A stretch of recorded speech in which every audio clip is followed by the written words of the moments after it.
Hai semuanya, ketemu lagi di channel saya Mia Ye. Gimana kabar kalian? Semoga selalu dalam keadaan sehat dan baik. Nah, hari ini saya mau cerita tentang tradisi mengikat kaki anak perempuan di Tiongkok. Jadi sejarahnya itu seperti apa dan sebagainya. Kalau gitu, kita langsung aja ya.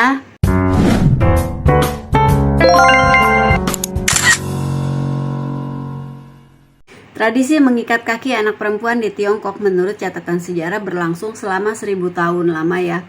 Jadi ini merupakan bentuk status sosial dari sebuah keluarga. Jadi kalau keluarga yang punya anak perempuan dan kakinya diikat, itu menandakan status sosial mereka lebih tinggi daripada yang anak perempuannya dibiarkan kakinya itu tumbuh normal gitu.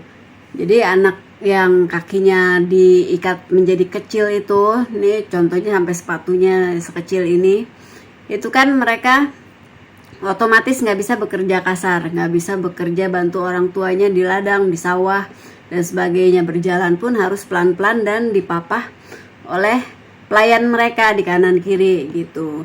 Sementara anak-anak yang kakinya tumbuh normal itu kan bisa berlari-lari kemana-mana, bisa bantu orang tua di ladang dan sebagainya. Jadi pekerjaan yang mereka lakukan itu jauh lebih kasar. Kaki anak perempuan yang kecil ini disebut sebagai kaki teratai. Jadi semakin kecil kakinya itu dianggap semakin cantik. Bukan hanya itu, anak-anak perempuan yang kakinya diikat menjadi kecil itu memiliki kesempatan yang lebih baik dan lebih besar untuk mendapatkan suami yang berasal dari status sosial yang tinggi, misalnya dari keluarga bangsawan.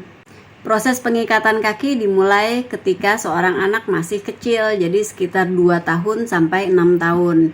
Saat itu kan tulang-tulangnya masih lentur ya, masih gampang dibentuk dan ada beberapa tulang yang dibuat dipatahkan gitu untuk kemudian kaki mereka dibalut sehingga nggak tumbuh. Dan ternyata ada ukuran idealnya juga loh. Jadi kaki yang panjangnya 3 inci itu dianggap yang paling ideal dari semua kaki kecil lainnya. Sampai akhir tahun 1950-an, orang-orang di Tiongkok ini masih percaya kalau kecantikan wanita itu 30% dari wajah cantiknya dan 70% dari kakinya.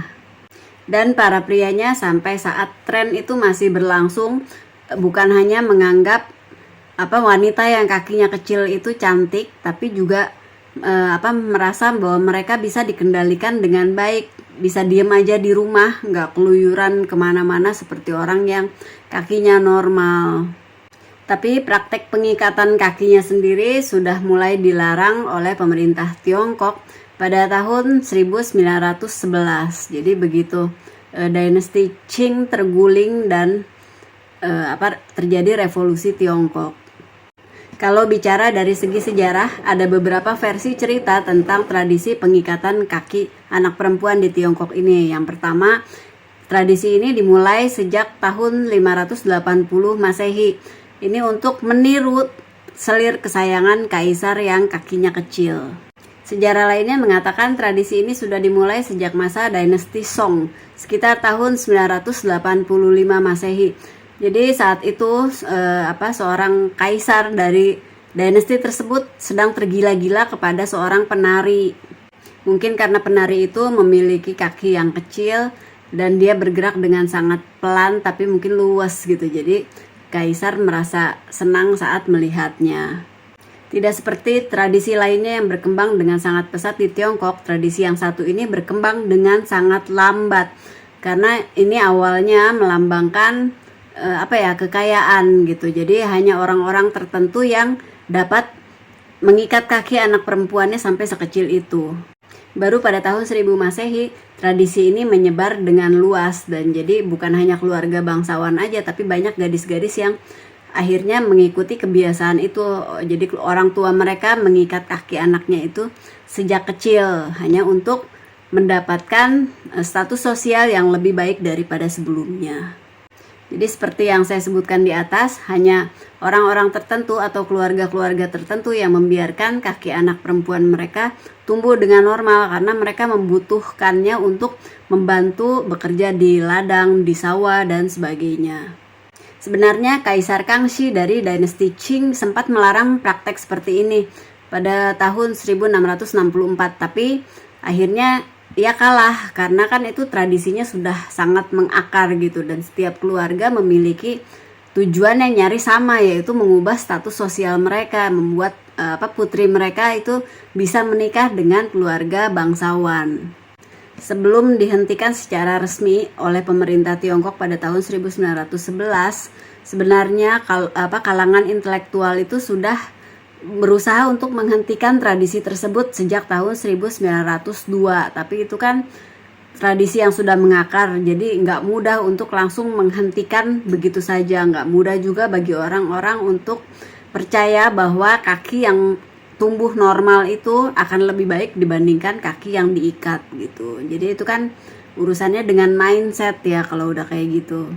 Menurut catatan sejarah, wanita terakhir yang diketahui mengikuti tradisi mengikat kaki ini bernama Han Xiaoni, dan baru saja meninggal tahun 2013 yang lalu, jadi belum terlalu lama ya.